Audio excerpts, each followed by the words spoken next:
한 주간 재계 수장들의 일거수일투족을 들여다보는 CEO 풍향계 시간입니다. 뇌물죄로 징역 12년을 구형받은 이재용 삼성전자 부회장, 직원 자살로 심기가 불편할 이양호 마사회장 등의 소식을 이경태, 정선미 기자가 전해드립니다.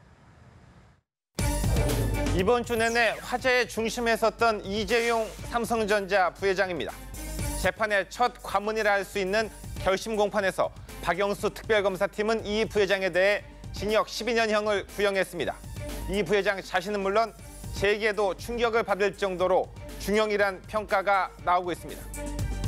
초록색 노트에 적혔던 이 부회장의 최종 의견 진술 잠시 살펴볼까요? 제가 아무리 못난 놈이라도 국민 노후자금인 국민연금에 손해를 끼치면서 욕심냈다는 것은 너무 심한 오해입니다. 오는 25일 있을 법원의 1심 선고는 한 개인의 뇌물죄를 심판하는 자리를 넘어 2017년 대한민국이 오늘의 삼성을 어떻게 바라보고 있는지를 확인하는 자리가 될 것으로 전망됩니다. 이 부회장의 표현대로 오해가 풀릴지 아니면 경제 민주화를 해친 주범으로 단죄될지 주목되는데요. 결심 공판을 지켜봤던 김상조 공정거래위원장은 이 부회장의 뇌물죄 성립 여부에 대해 가능성은 반반이다라며 여운을 남겼습니다. 국민들은 증거와 법리에 입각한 판결을 기대하고 있습니다. 이재용 부회장이 징역 12년을 구형받으면서 불똥이 튄 사람, 바로 신동빈 롯데그룹 회장입니다. 1심 재판부가 이 부회장에게 어떤 판단을 내리냐에 따라 뇌물 공여 혐의로 불구속 기소된 신 회장도 영향을 받기 때문입니다.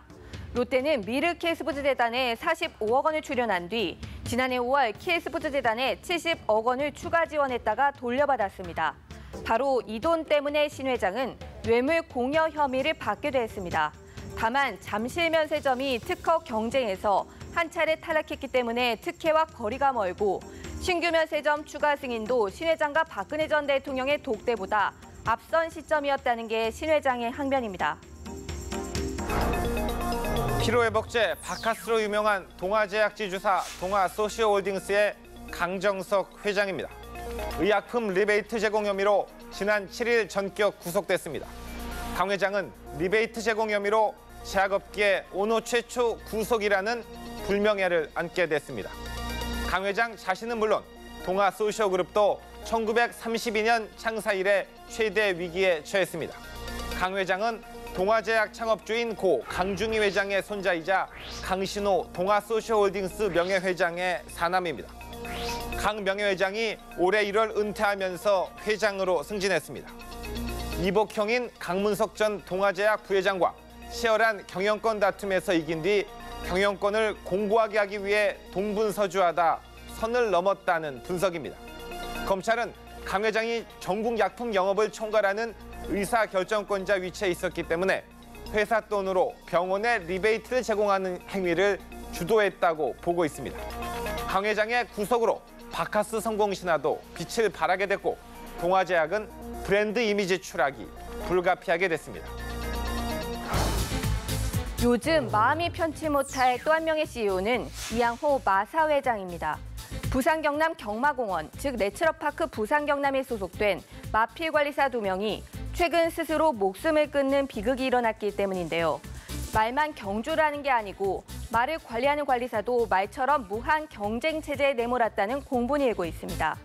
기본금 135만 원에 성적에 따라 인센티브를 받는 열악한 임금 구조도 원인으로 지목되고 있습니다. 신의 직장으로 호평받던 마사회는 임원과 일부 정규직을 제외하면 이른바 나쁜 일자리 양성소였던 셈입니다. 마사회 노조는 사측이 마필관리사 인권을 침해하고 있다며 국가인권위원회에 긴급 구제를 요청하는 등 파문이 확산하고 있습니다. 여당도 마사회의 책임을 묻겠다며 조사에 착수했습니다. 최순실 게이트로 야기된 국정공백기에 임명되었던 이양호 마사회 회장이 이번 사건을 원만히 해결할 수 있을지 지켜봐야 할 것 같습니다. 기업의 발전이 더 이상 국민 행복으로 이어지지 못한다면 이들의 경영활동도 과거 같은 지지를 받지 못할 것입니다. 기업의 사회적 공헌이 다시 그들의 성장으로 이어지는 선순환을 고민할 시점입니다. 오늘 CEO 풍향계는 여기까지입니다.